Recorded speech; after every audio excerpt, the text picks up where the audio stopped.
ya ye pene korabre enti ya ye nkoja yi no menyo se o we hye abusiafo ni nyina ya akọ ti mo meka won hu na wo mo dofo o mo nua be ma Collins can be akowa adodo na frɛ no ya Collins ye pene korabre enti no enti sabre de akwasi ni anoche wa ba mo te ye nka mo nsom wo amasaman.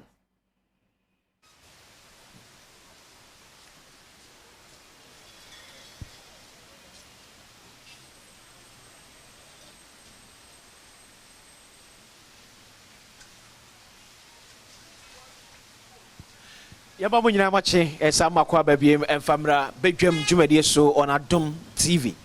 Sene efiada bia edura ye no Adom for Super Fridays.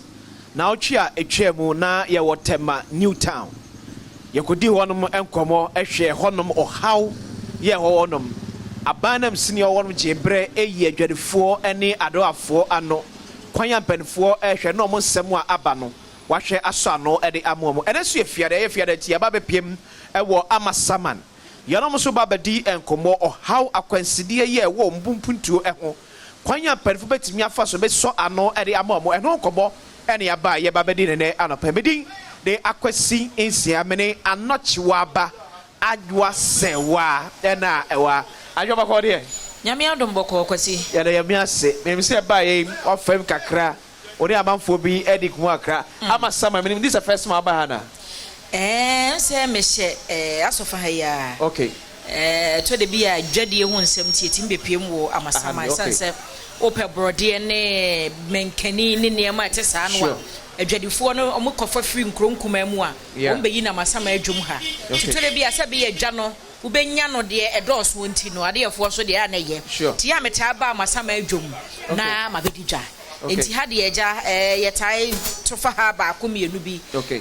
na esan ye me municipality enti de ho anse we se odnanam lungulu na hwese de system ne sitie sanse untumi ntina ga west na ye kan ga west asemu ase mi de minim ho me fa hodo na me ko de basa na ese ye nim guase kakra e ma me se metempotem ha na me ma masaman enti kwasi me ba ha ya me tofa ha okay enti wo mo to aba wa ha no ye oba ko wa ha eye anochiwaba adwa sewa aha no te eyi ne service o twaba ewa o melo bi mi omne mekasa o pe vote abeti benya one vote e ti anochiwaba wa de say ye sorted bibia e je man sam e se bi kaka cho no ade ba ko a eye o how kese ma amanfo wo amasama menim ho bie eye kwana ye no yes ene akwanside de aba ahyenkafo akwemu etina no pay e kwana ye no ene wo how de abre aroafo no ye be hye nkomode ase de fro no akini atiese ye ma no adwadefo nso wo mo market ho ensensem anase esore yem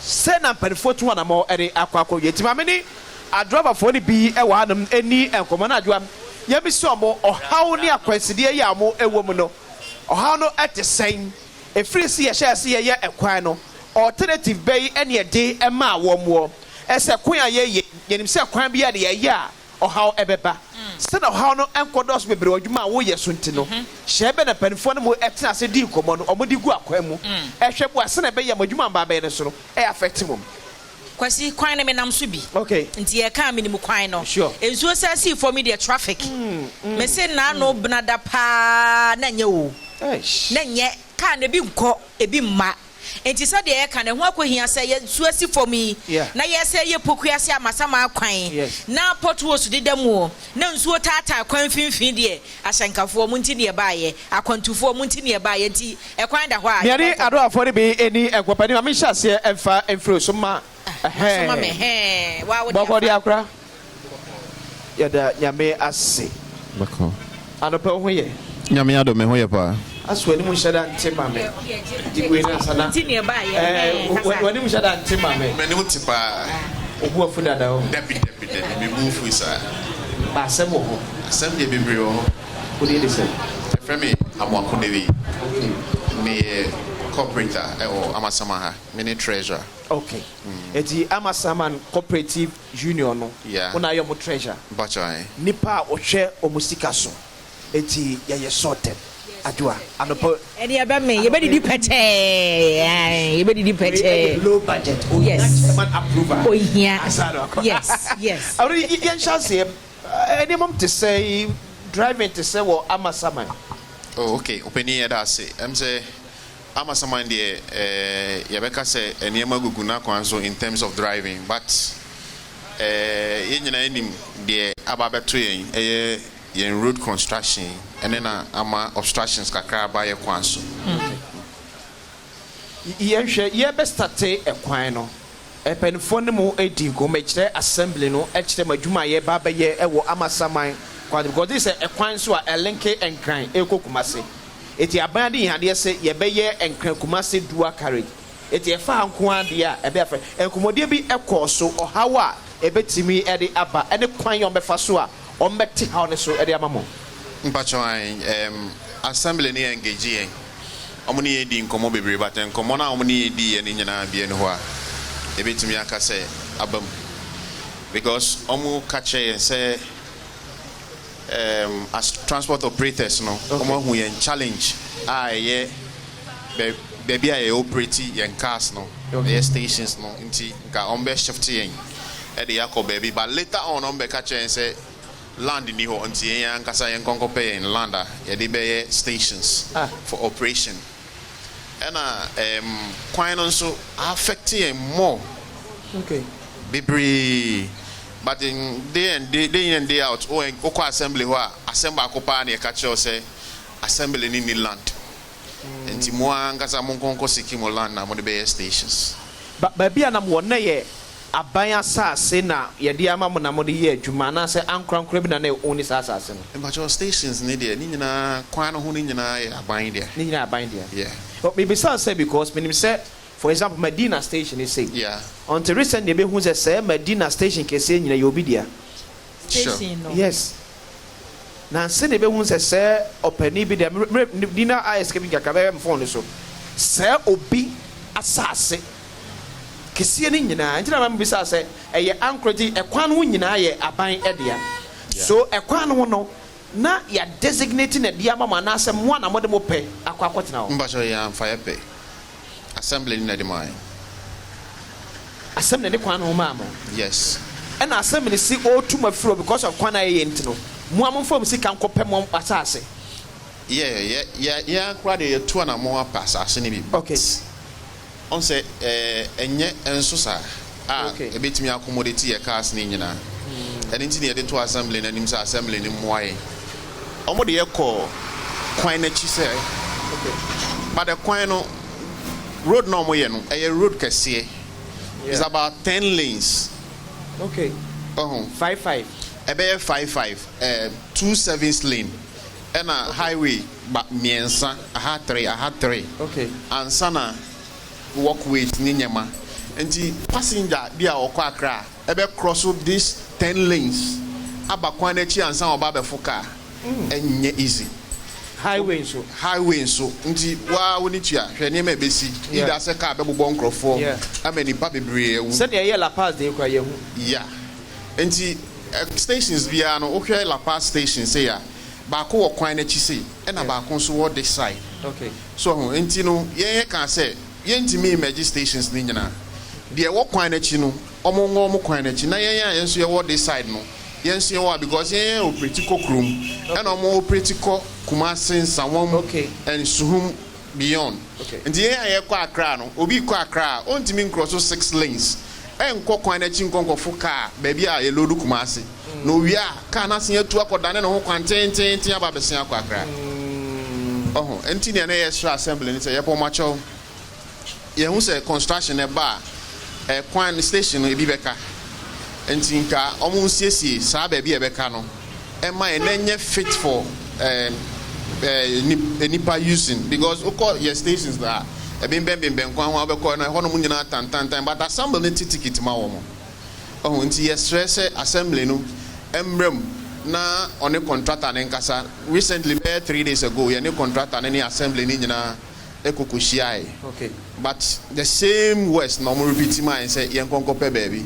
But per contrast no site plan ni nyama ode ma ye ne kire say your stations no kakra be ka okwan no ho a e betimi use for operation enti ye use media apa assembly ni che say yes sure wo mo a share na baby kase stations no siesie man wo kwan no ho na intimi operate because you move station if you have passengers if you Kumasi ba omoko obeye amasama crossing no ebe din ama so crossing aba kwan na chi ana say ombenya campo e de akọ crossing but treasure so kan sanso a omo te say onkrofo omo te the other side. Thank you. Bi omo so obi so cross abesna kwa Accra. Boss, omo see the other side. Any omo walk this side. Okay. This side, the station when it's several, all the villages are. Ewo Amasaman environs. Okay. Baby to say Okushibiade Onyansana Yawuma Asalaja no money nyamani na station where the feed this area. Okay. And this station where feed her. Omo ba any omo call that area. Okay, so to be just say amu se wo free Kumasi eba amu on the right no. Yeah. Ukra unhia so bakwa koye U10 wo main road ne so. You obetimi afa ha ya. Main road na nkasa omo ye no U10 ni so. U10 road Amasama ha no U10 ni ha. Untimi ntwa U10. Se sie na untimi ntwa na se omo wie kwan na plan na wo Amasama ha ne kire se untimi ntwa U10. Se wo fi Amasama na wo be konsan wo ma. Wo be ba be fa ahasei. Baby ayeti. Okay. On be constructed road. Ebe link ha. Na wa full overhead and sana wa rem say. Ufi other side now kwa Accra. Wo be fa overhead ne top. Okay. No ba be fa this side. E dey akọ Accra. Enti no U10 e wo highway ni so. Okay. Pacho sa ne kwan ne tie. Wati. Kwasi me enkyere we mu kakra. Ya pese ahwefo hu ne se enye kwan no ampanimfo ye no ene haye. Kwan ye papa. Ye de ye kwade bia bode wuro senka ya famu anka de bia kwan bia anya papa. Na senkafo ne akontufo ho ha wo mo. Na emom ye wo ho akwanya nso se niam ba ko mienu bi ekia no. Ye twe mpanimfo adwene. Esi so enu ntimi abanya se bia betena se mampanimfo ana se ye be ma akwanya mo maka se ekwan ne nye ene mwa ye nya sa na tie. Die nkoyie no eno ne mo makwanya na panini bi adwene ma so a na adwene ti biaba so ne manfo sanse don beka bia enkwankwa nwiase nkomo enu panini ho bedru TV so die bia na panini ehwe obete MP hwe MC enso ehwe but you said ne omoka no the same way ne started eye N1 na etie ne efi se eye highway ye hia overhead bebre ewo so but the do ba bia hu se untimi mfa US highway metoto Ghana highways no no see a force near the bridge outdoor to send be amafo enkotwa akwa bo use bridge no so say na me bisa say ye nya U10 e wo so de a then e bi ono so no later be di e honkobo ma no unye so eni enkobo chema bokọ de Yehowa Adom. Yede am yes but also the say opposition ye dey me di Alex Kumato. Okay. Me assistant treasurer. Yeah. That's all no boss na nam. So na san ya wo san. Patron. Any data you really pete signatures too ni na wa. Ni nyina wa ha dey answer here. Anyhow. Eti assistant treasurer ye hwe near treasurer kai. Kwa be na mo force mo delay with it. Say see here ka say Muni station official station ya mo ye adwuma. Muni bi. Me patron. Ye wo baby aye adwuma dey but temporarily. By any official station bia it make as a permanent from aban say had ye ni say terminal ni dey ye ni bisa one na do ho ne maamo me pa cho MC na watchem former MC Mr. Adom honorable Mr. Adom those days na war baby ayalolo no wo no ho na ye operate nti ko buy say police station be ba no na o transfer e dey ba the nearest place after the police station that you okay eti on na de ho no egiamo but Wilkinson ba ye mo hia no de no wo kan fa ba bia mo tesese no Wilkinson honorable Wilkinson ye na hia bebre okay na me senior adika aka say assembly no so no gina home assembly no say omuni ba bia asase sisi a omo de ba maye ba ye hwa de ba ko ye donate assembly ticket ama assembly no baby am ye adwuma baby ye adwuma no se me ntwa ntro be 4,000 Ghana cedis a month every month ye ni taxi for kura be 8,000 ma me hu tax be na mutua baby amote no ye adwuma no ho to na mutua na sa adwuma na mo ye no ho to na mutua aye assembly ticket e come assembly no eti ye baby amote no ticket ni etwa de mamo ye twa ma each car be 1 cedi taxi for tra trotro for tra and both cars in a month and they travel 8,000 to the assembly for every month. Let's assembly ji we dey let's assembly afo so say mon wo ba bia mo wo no assembly sa na mo so mo hu no eti na mo tuo ne be ka chem say mo tum firi amere sisi assembly no obia ni me say road no road na aban ye no ebeboa ye nyina okay nti awase ye pe baabi a ye de be terminal ama cars ne nyina ba assembly ne so ni asase obodi mama say yemfa nye saduma no ena aye head kama ye nyina asase aye dwen ho motum ani asase wo around and assembly betimi ayi di amamo yeah ever betimi aka ne sa after the filling station no ye wo asase bi o be 6 plot ba em say o me say peni bi dia and say obi asase enya aban asase so it means say see etie wo ka aka wani a wunya asase bi ya aban dia assembly betimi agye mu dia amam say mo fa nye terminal.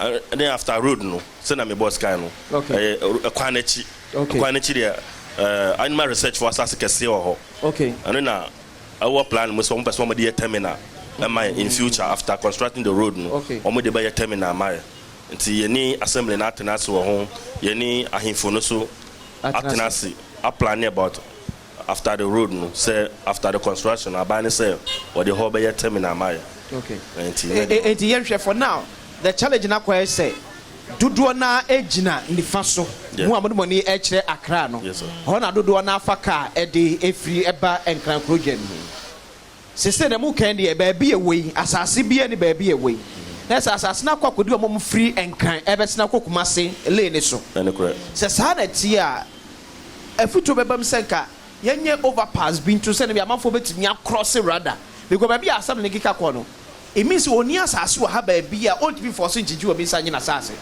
me pacho no kre de o kan no kre but one thing is say overpass ndo mo ya abeboa okay ba yen koyechi yen hwe achimota station okay achimota new station o ma peni kufo ebe ye terminal na ma ye fe but now me no kasa sisi a station a collapse o ma ba back to the roadside ono mo ye djuma sese am no kasa okay and say aban be boka akoye ade na to akirikire na ka be boa o but obehu an say aside dem anya djuma like achimota station sese am no kasa and to the coach ho an ka be boa say nipa be ya be through overpass na akofa passenger no be ya asem bebre but asem na ni bre ne ese ma obi anyina kwa ho enload dia ananya djuma ho achimota station omu use police task force but antime anya djuma kwasi mami Musa, is there any option say nkbia station kakraka ne de ewu akire ho yeah cars dodo no awo ho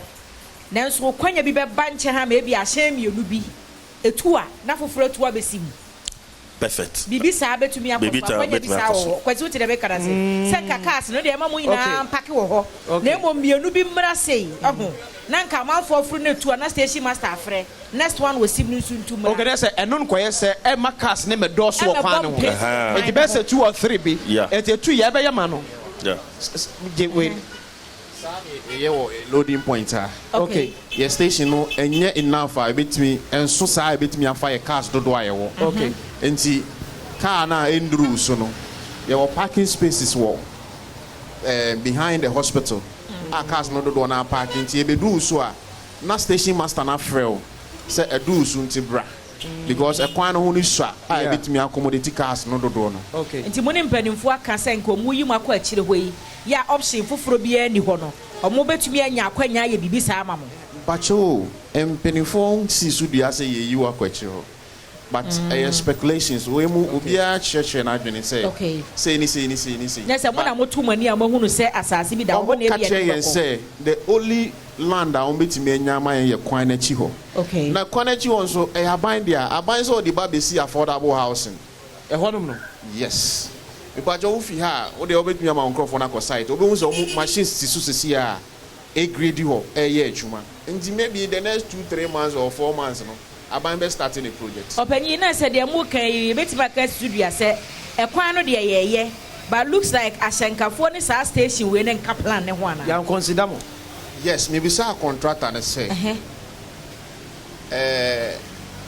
minim say nka oye kwan de obeyi artillery roads and stations e work on so at least umbe peki station major stations be 2 bia e be feasible e wo roadside I say ono ankra contractor no se onkuta ono an personal car na wo ko ba bia obetimi afo and also no krane mum say obetimi aye bibia I just say channel through assembly na assembly no man go ahead but ono contractor ne de all ya ne say yes only road nti apart from road no bibia obekwa akoya abeka ho bia eni ni budget mu no ebe ye neka interesting bakwasi amasama station so nye station chochopua bia ye betumi ayi kwan kakra kase ne awura fi station ya consider na saa no ebe ye ne say be de no mo fa say ne ti say amanfo wa amasama enya ba bi nkofa ka na amasama is a whole, it's almost like a whole region ye kura kakra ka ye kura ye save about 3,000 passengers per day. More than 10,000. More 10,000 passengers. More than 10,000. Day. Yes, more than 10,000. In and out. In and out. More than 10,000. Your stations be prayer. You running every day. Be mo use cars do obeze. Cars in there. We are quite privacy. I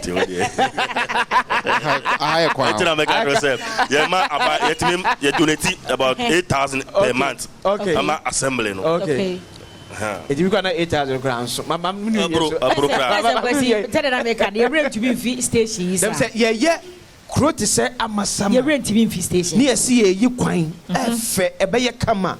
Emema cars enche ewo enkran kumase kwanten ponso. Eye. But see I consider see ebeye station here. And na serious. Very bad. Boss, me try no. Yeah, the circle there na mo ye no. Circle interchange na mo ye no. Yeah, the no example check contractor and say, you know, na operate. Your cars need be load ko circle, ko load ba, and some money amasama. But contractor and start here, you man, you see, almost 2 years for good. But almost we no, almost fix station no. My cars no still almost pretty or. Nti ade na contractor oh yeah juma. Now I say aha no mo na enipa dodo na ebesi wo roadside don befo overpass.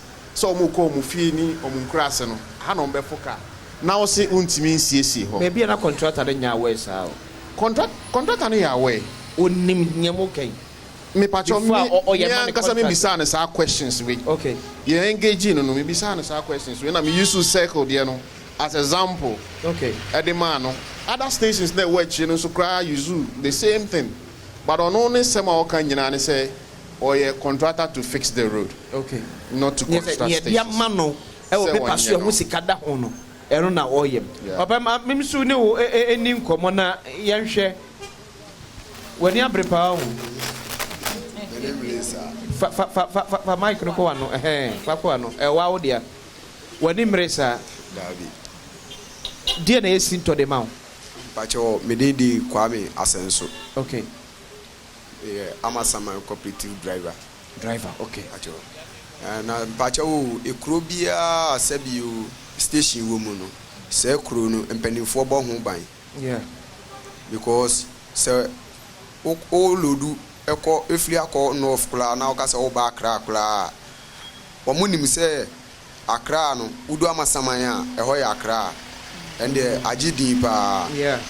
Because Kumasi na se ufa bus every Kumasi ba obi wo oti obeyi o se driver mesi wo amasaman no nso no eye agidi first na Madina abokobi adenta no mu nyina ahya amasaman ase na ohwe baby amasaman agidi akodu na station omo ye kwan na station no mu pe baby maye enyina na mu kase mu de ye ko baby a entwa yie because ye nyina no ye boa oman no nso eboa ye because aban omo ye aban adwuma ebefo car ewo ye ho e de omo kɔ adwuma pepepe 37 asojafo a policefo fire service for omo nyina befo car ewo ye ho e de kɔ baby omo kɔ nti ekuro no ekuro bi a agidin kɔ chiri a agidin pa ye woka bi a olodu fli Sierra Leone eba Accra eba Ghana Oba Amasama station ulem my passengers more. Ubu ano ko voter. Ubu ano ko ha. Omu nyina be faka. Okay. Ewa ha. Eko.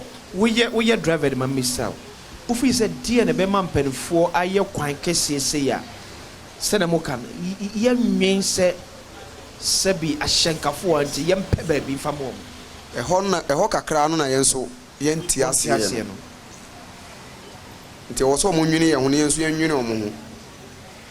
Because mpanifo ni bi kula minister kula betimi abefo ka wa ha.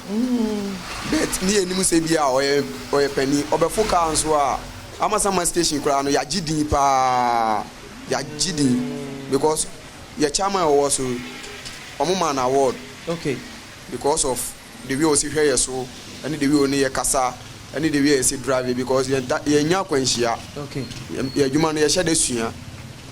Wo ba enne wo firi baby kula na wo ba ye be ma driver atena wo nchen be 2 months 3 months ni wo hu the way out driving here dey eti ansa na ye the car here dey ama enti ye mpanifo ne dey o ma hwe ye so a kire ye juma no so yie enti enye se bia bibis boni bi ye mpanifo ne do mo enti wo so mo so ndo ye no mo ma ye baby nyina nya juma. Kwasi na me pese me busa treasurer say what is the way forward? Mo trasia no mo ye kwan ni wi a na ye nya ba bia amamo a makopa ke mo cars no mo fie na mo je adwuma no anade na mo ye yo me da say driving adwuma de untimi nyai no one day ana station adwuma untimi park your car one day and no obema enipa ho akere wo.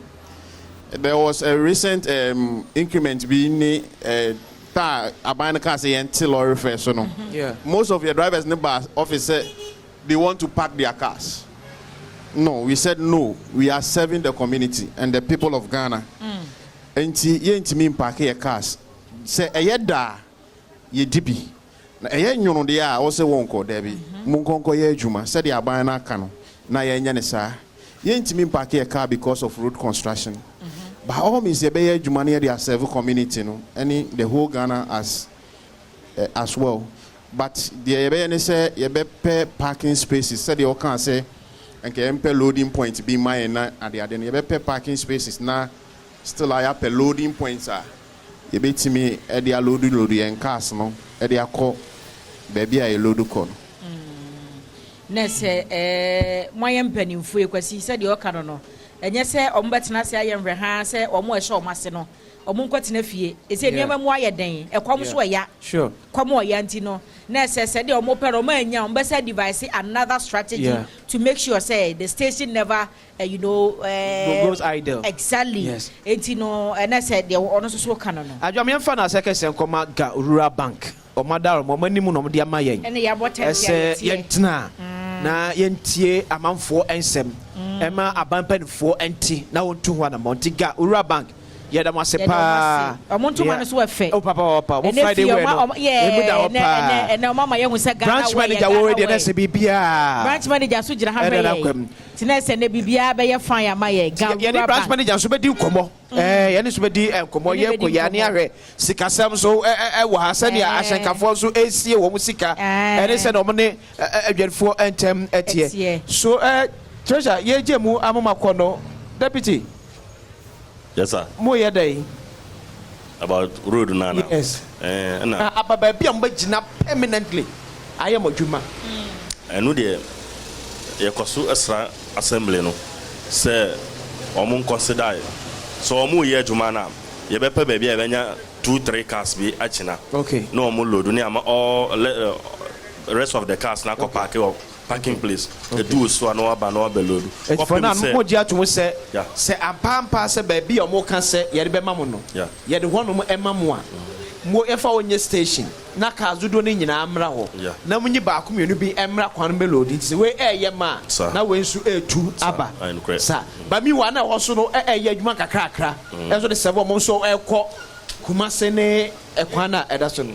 Edbatin se mo ya ne se ba because he said here adanse bibia di adanse chese wo hwe ne afiri kuma se besena konkran wo sani fa so de dia asase bia ne ba bia asase bia ne ho yeah that's yeah provisions bebre. Okay. say yebenya baby edi ama yen drivers no. Nti recently yekoto asase bi wo down ha baby. I say if the going gets tough. Okay. Yeah, you be move yen microphone be the alcohol for operations. Okay. But the Australia by no enye yen kwa as cooperative. And I operate transport to her, your GP. And nominating Crawford Bibri Ekekayon. That is why we are fighting for a befitable terminal. Okay. And see, yes, sir, MC say after construction on the space nebekano. On finding Sancha Kratas, normal fixing surprise name the whole of Amasamai. A better station, a better how affable Ama Omano. Nti na nka mebeka senti omo be ye kwan ya wie na be bia de bama mo no masa akwatena mfuturo mu ateche mu saa ana asemo ne mpanimfo okasa anya bia ne ka station bia mbabo apata kakra bia mo amulo du benya ba bia tena wo mo eba benya ba bia tena na hwa ya akọ te se new station ya wo ka se Obapa ya da se yen anka ya fixe ye hanom dada because ye engage assemblyman no wa hano and any din common or because of road construction na eba no on advice say yen first ka bia enkoshim sanka mo amoye ama ya kono na ya kono okay because aside everything no yen benefit and assembly so benefit and think I bet me a bibi ama passengers na omo ba be foka wa ha no sabi obi me foka me ka say wa beti atechem na odi atem ni ade and ya na so ani so we penin kra na passenger ba be foka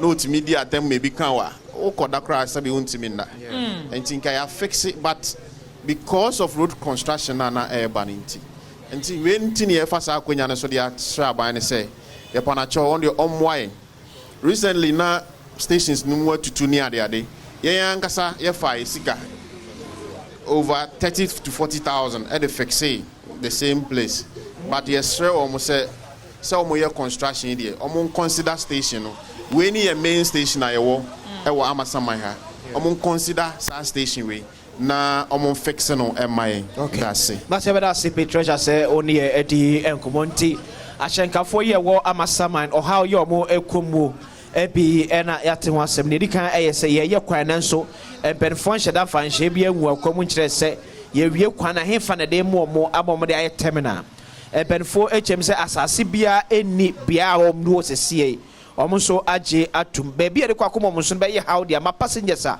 e wo the other side of the road eti when komo a yese empenfo betu ho anamo ere amomo bedwam ene Adom for Super Friday jumedie ensu enie live on Adom TV me dey akwasi insiamene anochwa aba adwoa se wa ye no di the birthday ye na ho emra ye ba ye ne adwadifo no so e ba beto so okay ye be kwakw dey ho ababat ye ne adwadifo no so ntas ma me mpacho branche akaf ma me okay na adwoa ye dru dwomidie bisa ne mabo enema no wo ho enema bo unse na say inflation asa akosuro oh yes na no yakati ba fomi e na asa apagya akosuro ye kan ni nyina ba badua adwadifo so om na ma omutrim bi so omutrim aye den toto niema mu ebi se adwadifo timu ode bi na ka o nya ye mo na nye ya se ne kontomre sin ka beto ne be se 2 cities no ye ton 5 Ghana cities kontomre o pe 5 na de ma be born time o e se adwadifo mo aye den me se na no me free Kumase ba last week na me se me penwa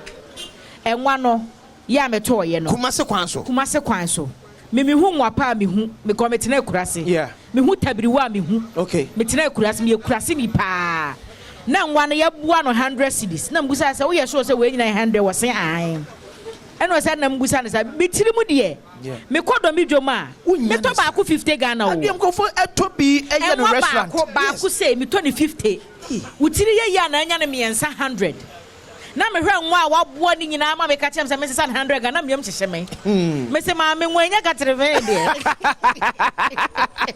adem se restaurant bi wo mo ton 80 cedis nwa ba ko na me to no me 100 na bebua we nyina no ka chem se me nse ni nyina 100 de ma me ese ba bia mo kofa ne boofo enti aba ne sei na ne boye de aba ne saa ma me adam trim ode ana na bedu nkran ya ese mutrim ode ese mutrim ode ana de anya din o na de ya sesei first ye wo ho no na nka kuafo omo de omo nsa and a door. Okay. Say, ade abasa aduro ise aduro ni so ne bo ayede okay ti nipa ni yusu aduro na ma aduane ne ba obati aduro ne ka ansa wa ton ne niema no ti na niema no ne bo ayede na se niema yusu ne bia ye ka se ye to bi kwan so ne ye to bi ekura susu ase na adwa unim se nkurasefo no kura so ne niema ne beduru na se omo bobo na agira ha awra be ho owra utwe ne se ye be ma body so ada no wahura to body we 50 dey me ntote so obedi na ma beduru 20 enso wo a wo koto ko be 100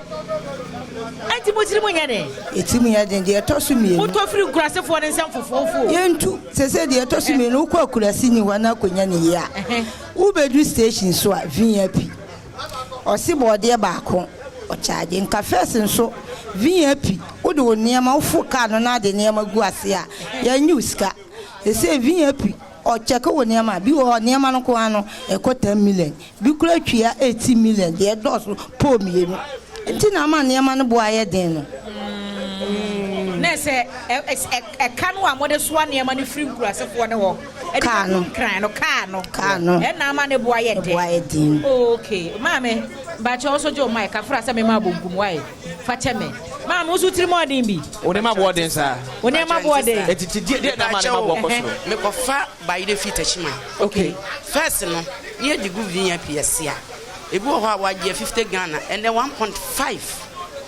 VIP card ha ba ko me de ba wo ha no na ye ji 50 Ghana se 1.5 nyabete botto no and oje 1.5 and by 100 by 100 yes VIP na de huasie no 150 Ghana me na me kachiro me say first na the same by 100 no 50 Ghana from Techiman to Accra Masama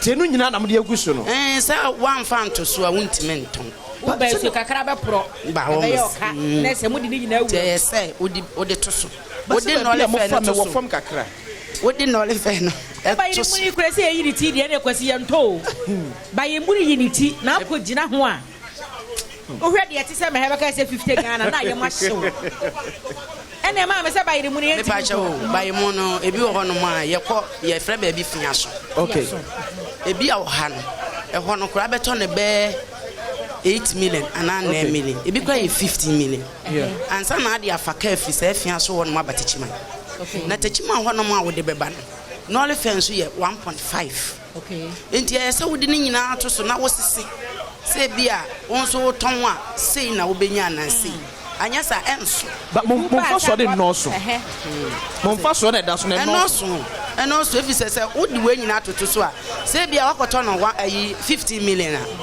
wo de no le fe ne be ka ho wo de no le fe ne ka ho a na e bia won so de e bia wo ha no kura no e bi wo de 2 cedi to so a wo benya kakra okay enti no yenye de ne no so but wo be sese se de oto no ene no le fe na ansana otimi ato na so obedu a yes o ka bo na wo de to so to na 8 million a e na lorry fare so 3 million na o de ka bo na ye 11 million o mo yi nyina so e ka o mo yi so 1 million na ye 12 mam ya ba di bo nkom no eye ni ahwe o hawa mo na mu ewo edwa na motimu no oguso ehebedwam ewo Adom TV hwewei ye ba isi fa emra bedwam djumede so enne ye de djumede ni nyina afri amasaman wo enkra pompuni mantemu ene de ebre ni ma me no dwadefo mo didwa ewo ha ena edi enko se start ye mu se ye ni ahyenkafo no edi enkomom ene ni adwadefo no so edi enkomo enkomo kese ba ko bo tie wie ma me ya de sankomo kese no ebeto aso adwa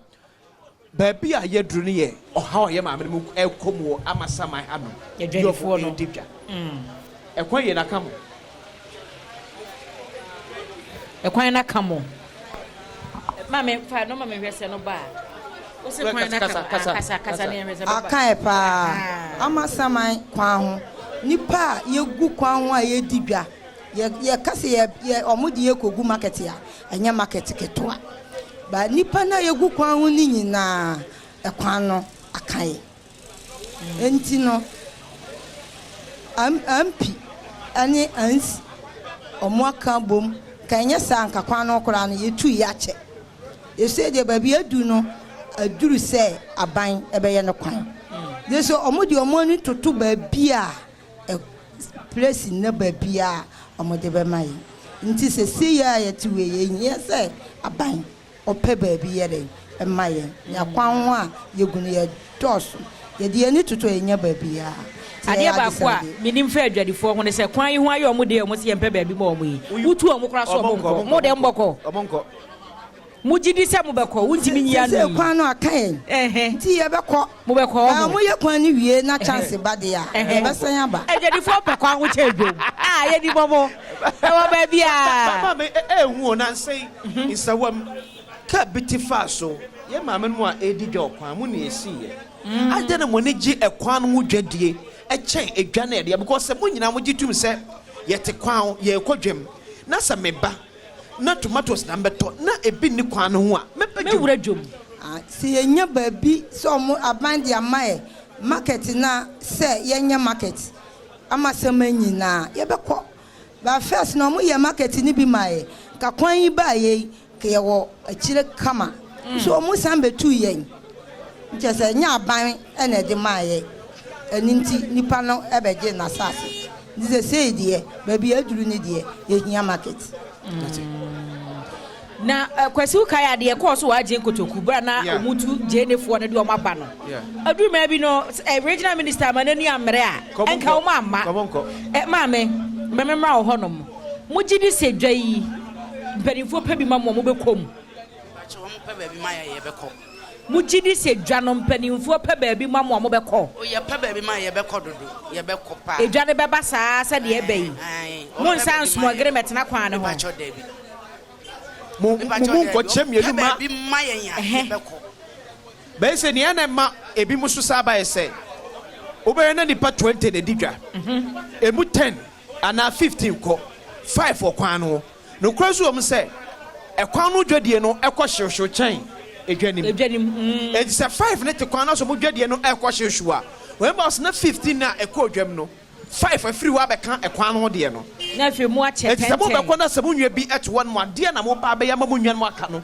enya so afiri wo we dem pa che wo satam a ekwan ya to ye die e ho ne die enum se kwan ne beka ho no mu nyina nti wo mu nya ba bi man obi e metena ho okay ti besi sa abre mpanimfo ne mu ni nkomo se manya ba bi a ode mo ko pa che obi an ye ni nkomo nti die na beto mo what happens to you no ane sa aba ne nyina ya pa ba bi afa nti mo twen da e beka kire mo se fedi e kwan ne duru ba bi a mo wo no nti mo nso sa mo pan ene mo pa e ma yifu o mo ba no mo ka se nsa ne mpanimfo na pa ba bi ama ye de e beko ne mo no mo pa ba bi ama ne ye tete ho no mo na yenim se dwa bia wo mpanimfo adi animu odwam hema ene wo mu adi kan o motu ho anamo me pa chao dwa hema no me de amasantoa ayo dwa hema na kasa na wa hai me de amasantoa na me amasantoa mpanimfo no omutu anamon akope baabi mae baabi no enya aban asase e obi asase na nipa no wawu nti ne ma no omoso omo nti ase ti omu mpe baabia emaye eno mo nkan hwe so nkyere mu bie mu wakire no nkyere na se kwasi meti ase ya amasa ma adwa kakraka ni station kakraka yi se empanimfo ani ankọ ho anhwe begu ebegu na begu mama sabe mama mama de fa mama kwa ba emia na aton de bito nkruma ne nyama nkruma eni toast ne ne ma dwom te sei Adom yegusu omoto na kama marketing ko na so be ni de yesi dwomfo ma mutiri mo den ampa nto si adaka e kofa na 8 million wo ba ne e beto si oh si adaka no edu 24 million obebo ne 24 nti se paint rubber no 2 million ensu paint metra masama ha ya na medu to butu a meto paint rubber no 60 cedis ana na motesa enye o to si no ni bo na e di ne bo manga na ko etesunso ayenso e betesa na se on strategy amafa okay last week say mi ko kumase last month mi ko kumase ti mi ko a paint rubber no many 60 cedis na ma hwie be paint rubber be num me ba na de bi agu freezer na bi gu fridge on say nkwan mu de oyi free freezer na de ato kwanse me say me freezer ye man to so ko me ko gina me de agu freezer me ma me kan me say adaka 24 million etima me ne wo ton ne ba bia ho no o how be na wo ye be nkwan ampa market there was some my market. Okay. Railways market say baby akɔhyɛ no ɛno so ɛkwan wo.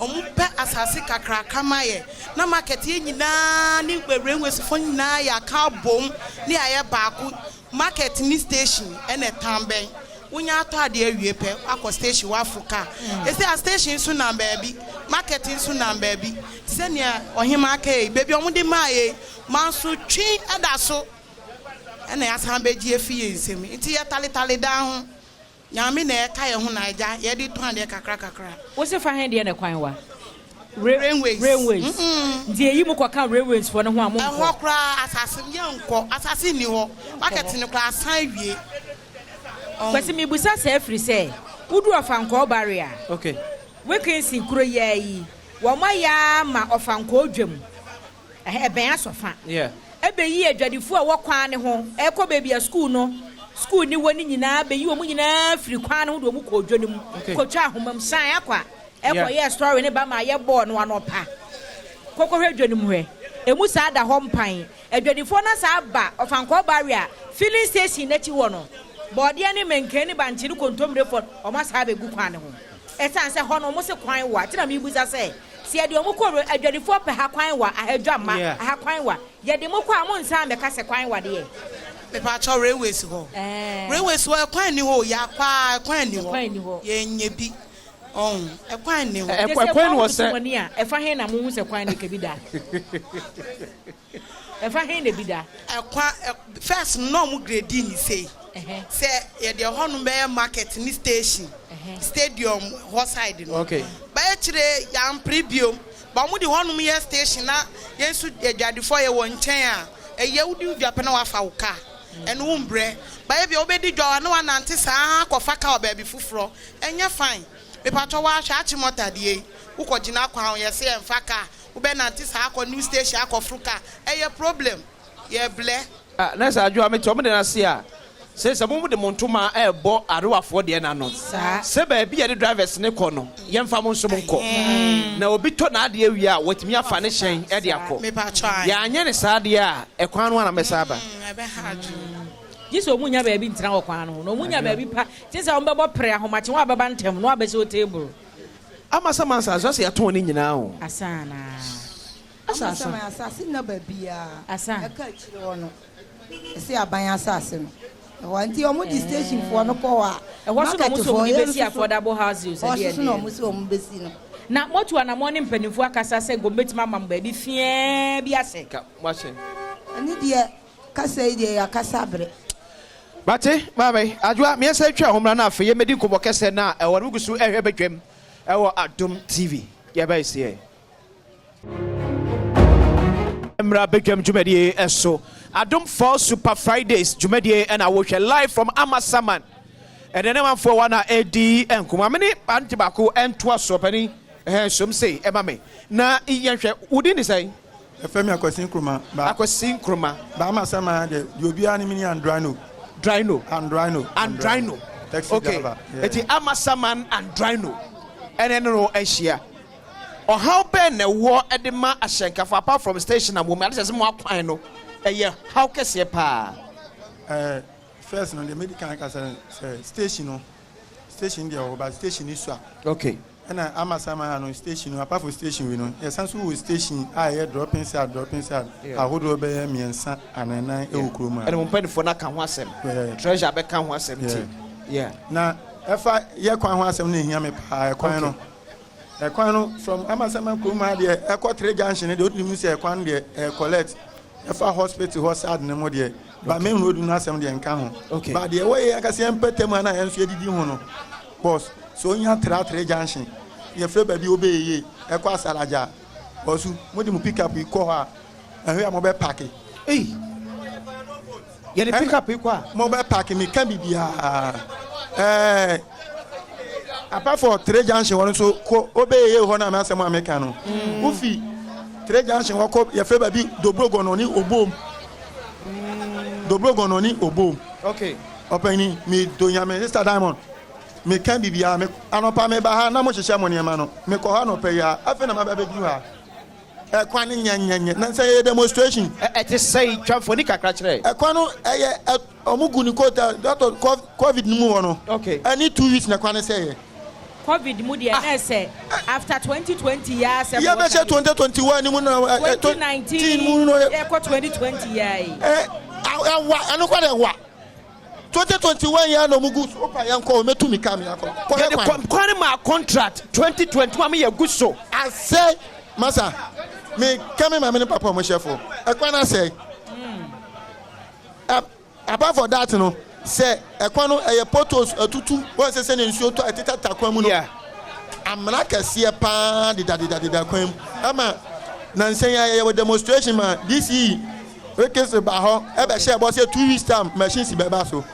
But mono ya de ani oni afifa mu ya de ani na ehwe mo asa ya na to mo ba ye betu obi afiri so ya to aba ye de be ya adwuma pace ka ko ye ne ma e pe yanso ye secondary school ni bio se mo ba be di life so abeto aba da me ya san kwase adwuma no me nya ah ka me betu mi ka akọ pi ko ye adwuma ko ya me ne me ma ukoto aba no afa no kwase adwuma. Oh, me kwase adwuma no mo bi ma papa dabi e kwase adwuma na me ko ya ne me de ko ye adwuma ko hwe me ne me ma na say abai want to be a yes say be bread as kwase afo samara wan shabo ma me fa ho enye wasem ebi so anka akoto ya ga ko yidi e oba ya mamo menye obanyini ye beto aba bi a yeti no road no vote so abai moto me na me to aba oba antima ona bu kokofu na to aba ma no 2 times ona bu kokofu antima me to a me mpa bo isi aba 1 week me horo da afifa yani to man me na me to aba akra da matra 8 years okay aba to juani akọ bet oh ma damo me ha ati wani so damo me ha ati wani so promo akro mu nsi ya na ha omo ma ha me de mi hu ni ya to aba ma mi hu ni da se bia o mi hu no ona ba fifa men sada mi station ni emle bi ni ehun so abe parking language san hon o she ha hon pin konwe omo no moko no ye nto okay ye nto aba no mate mamisa as ama saman constituency communications director Edema NPP amanyoko and our party ye mo manfo sa e wa amasaman minia medasepa medical metia Ghana fo na etiefo nyina medase se ndem mo de mo program yi aba amasaman ho ehia me papa paye ya hwe omo a oni omo dikan di nkomo na omo ye driver fo okay na concerns ne discussion amu ye nyina no na ya about say ye movie omo free baby na omo wo ye mbusa ye ho say edenti na ye movie omo because aban ne ye development aban no ye kwan na de e was Ghana fo ne Sawam road na ye no Amasa Mankwa is coming to get about 3 interchanges. Ufridi free hana. Udru Pobima, Macedonia Junction. Okay. It's a flyover. Omo yan said on my Tantra Hill. Okay. My 7 years. Yes. Udru Media Kotoku. The same thing omo here from Media at the Kotoku. Okay. And Sana Udru Sawamo my son another one. Into which kilometers wise now, Amasa Man single constituency, a benefiting constituency bia. Okay. Na eyane e ka Amasaman road a ma ban na wo so de eyane me yeyie adai eya me ya esanse ye me de ne anti eya me ya ne se Amasaman constituency obi e di adanse ye se Ahai has been the stronghold of the NDC stronghold Amasaman for 2 MPP for over 24 years. It's one time per President Kufuor time and MPP by MPP one time. Okay. 2024, 2028, and no free so. Okay. Now, MC so MP Satana so since 1992 has been NDC people. So it's NDC. Okay, 1992 to 2000 NDC. Yes. 2001 to 2009 NPP. Me patro Debbie. 2004 one term MPP in the so one per 4 years. And I call yes. Make up both time I see constituency not to Obama party way for MP. For MP. Okay. It's all along, it's an NDC stronghold. About why you now vote. Number of votes no. You see, sir, yeah. Campaign ya NPP ye amasam no. Yeah, you be addressable concerns. But concerns, this is your concerns. Mumutimu. And he said, to my Bama NPP or say to my NDSU. NPP is when you are Quenya or Bepua Amasama what deal with concerns. But I say, me baho, manama non toy. So I'm a quaint, me argument. Okay. So for all this number of years, we've not seen any kind of development here, especially with roads. So be back at them say answer na people bano na masa man kwa nyina ya ye na sesia na MPP abetutu a na ye debate from all this shows. And but mind you, amasa man constituency is now the third largest constituency Ghana for nyina constituencies so no from Domiko Abenya, Asama and Amasama. Yeah. So constituency so say now you cannot boast of a single road until MPP came 2017. Na ya ye guswa issue ni so no ni ye hu send this ya bind the constituency na bro. Again, no single government or party ever to me all roads at within 4 years or 8 years. Even 30 years. Even 30 years. But Yanka who said, "This is the being walk around my yo." Now and then, NDC bar so you know one coin be our one coin so to make time a coin until 2017. I am more trouble and then you guswa. Near can want some. Okay. But okasana metena apa me yesa mumno. That funny dear mommy. Na me argument pacho. Now and since 2017, okay, MPP are buying baso. Okay. Son baby I friend no man here. Ya man here krom kwan nyina. Okay. Wouldn't baby I friend in Sakina. Man here town road no. Ya. Men can feeder road. Say na say kwan ya join main road. Men kwan announce nyina ya. Okay. In Sakina kwan nyina ya. Ah Oduma. Ebesim obey ye. Ya sa kwan no. Pacho no. I don't know this is from we are really. And then now but we are but me and the and the Janame come awesome. Me pacho. ABM and that make us say from Mole Ufri a quina far ko Dumasina. Okay. Udru Mole Jansia. Have a fat ga Odumase. Sonetra, Dre Johnson, Samuel make us a quine Yaguso, or be a wahabi or Fasa Quino, everybody but that's yes, MPP, I may find ready a year the 6 months screen dream. Okay, Faso, ABM, MPP, and that make us a Abenase, Cocoa Board, Opa, Sapema. Aya kwan abeti free abeti mi aso avia fa kopem sapema sa kwan ne yeguso NPP akufa de ba ye ndi 4 months boy e wo ha mu free a ye beti mi anemo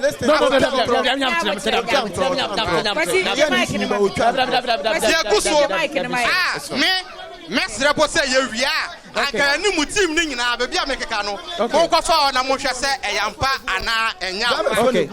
Me da say. Okay.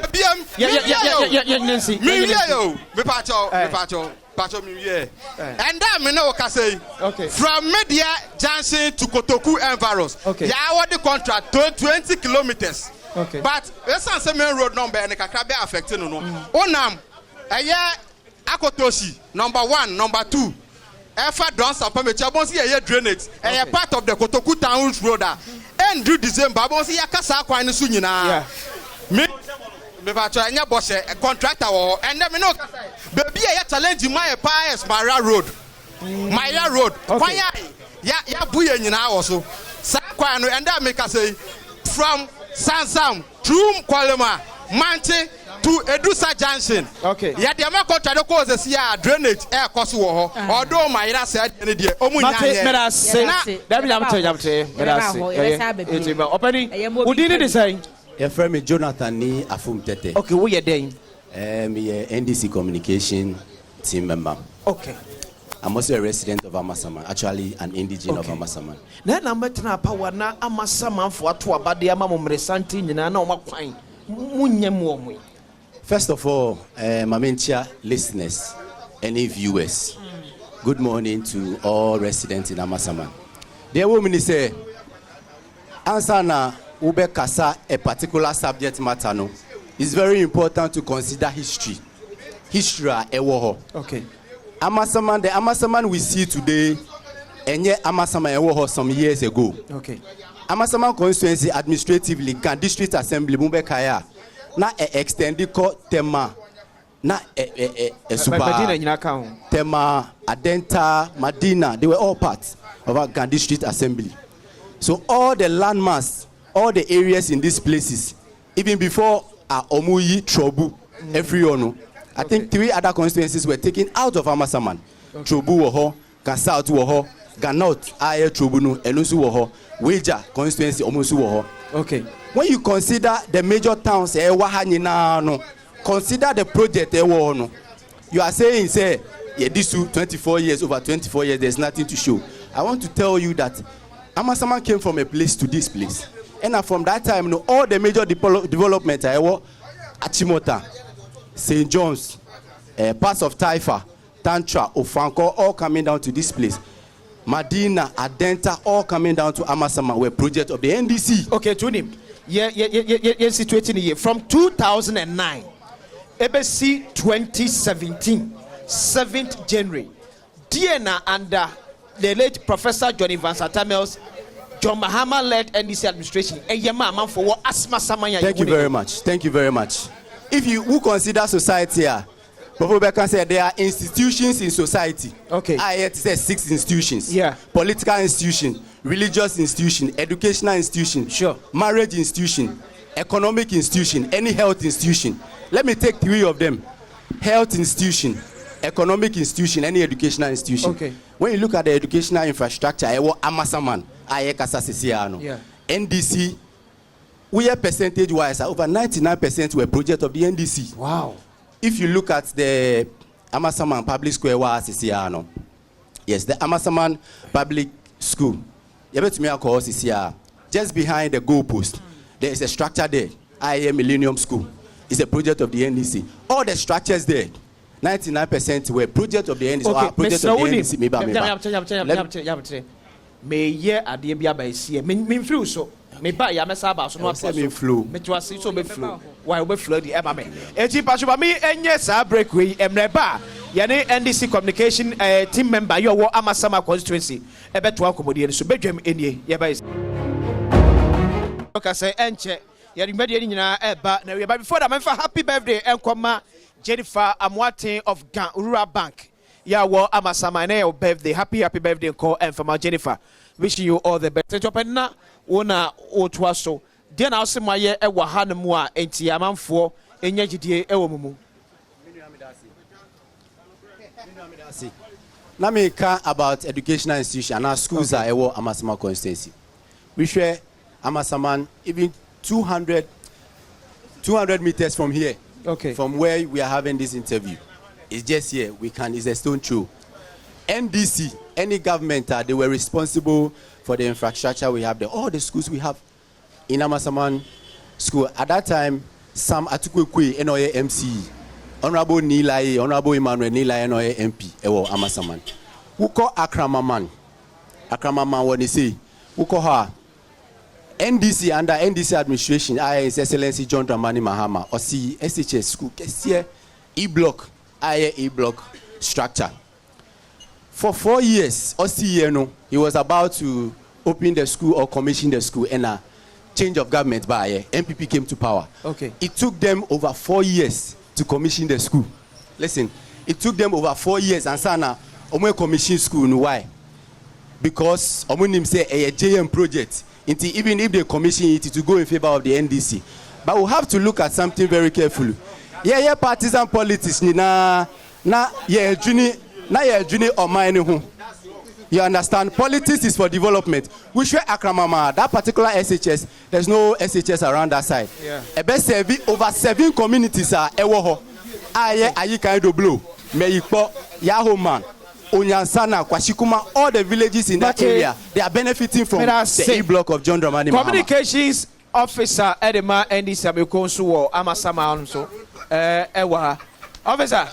told me to say mama so kasa kakra. Okay, mama 1 minute now. Me da say your friend me Amek Amasama, Amasama literary coordinator and Amasama communication team MPP. Okay, young kwanda 1 minute. Na me dey dey simple. Me nuane kasa no o kan E-block. Yeah. Na MPP amanyoku a wo gidi say amenyo say man say e be bu o man no continuation. Okay. Say Mahama time usi e-blog. Minua 4 years na okasi eja to onye se eja to ho no mo. School da na omu wie ye. Ukọ na ho afu ye pa nkwanya ni ho no mo. Okay. Ye share school na se me MP. Okatesi akwasi afri famensa. Ankasa de ton kwanya. Kwanya kogu ho no mo. Mate. E no hwe se ye be share school na. Mate, better say. Ya mention. Wa me ni Gaura Bank. Yes. More manager entry enkomo kakra ene anopai. Manager bia bako de. Ya de amia se me pacho full name ne say. Hoji Edward. Okay. Yenhwe say na banking edwedie mu banking etie ewo Amasama Mpensenpensemu a. Oh, banking wa Amasama de